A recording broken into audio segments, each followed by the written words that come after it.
Sunod-sunod ang mga naging katagumpayan ng Philippine Army sa iba't ibang lugar dito sa Pilipinas laban sa komunistang teroristang grupong CPP-NPA-NDF. Kung ano-ano ito, tunghayan sa report ni Alvar Forzuelo. Tukoy na ng 8th Infantry Division ng Philippine Army ang pagkakakilanlan ng 3 sa 5 nasawi sa ginawang hot pursuit operation ng mga sundalo laban sa komunistang teroristang grupo sa Katubig, Northern Samar nitong Hunyo 8 taong kasalukuyan. Ang mga labi ng nasabing mga terorista ay na-turn over na sa kanilang pamilya sa pamamagitan ng pakikipagtulungan sa lokal na pamahalaan.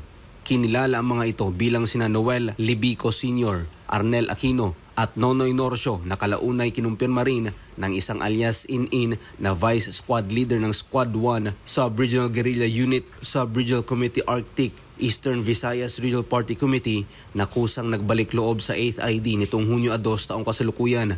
Pinuri naman ni Major General Adonis Ariel Orio, Commander ng 8th ID, ang napakahalagang ambag at pakikipagtulungan ng mga residente sa mga puwersa ng pamahalaan na naging susi sa matagumpay na pagkalansag sa mga miyembro ng komunistang grupo na sangkot sa mga aktibidad ng pangingikil sa kanilang lugar.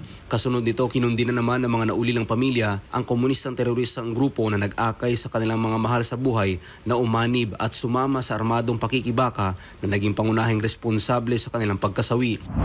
Samantala sa Bukidnon naman, 5 miyembro ng New People's Army na nag-ooperate sa Northern Mindanao ang sumuko sa joint operations na ginawa ng tropa ng 1st Special Forces Battalion sa ilalim ng 4th Infantry Division at sa Regional Mobile Force Battalion, Region 10 ng PNP nitong June 5, 2025. Ayon sa mga otoridad, ang mga sumuko ay may hawak na posisyon bilang liaison, command staff, habang ang iba naman ay regular na miyembro. Isinuko rin nila ang isang M16 rifle at isang M203 grenade launcher. Sinabi ng mga sumuko na hindi na nila kinaya ang matinding pagod, gutom at ang kanilang pagnanais ng kaligtasan, lalo na't pinalalakas ng 4th ID ang opensiba nito laban sa natitirang puwersa ng NPA.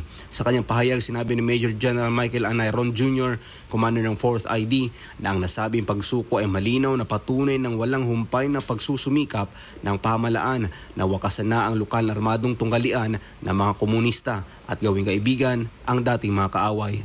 Para sa Diyos at sa Pilipinas, kumahal, Alvar Forzuelo, SMNI News.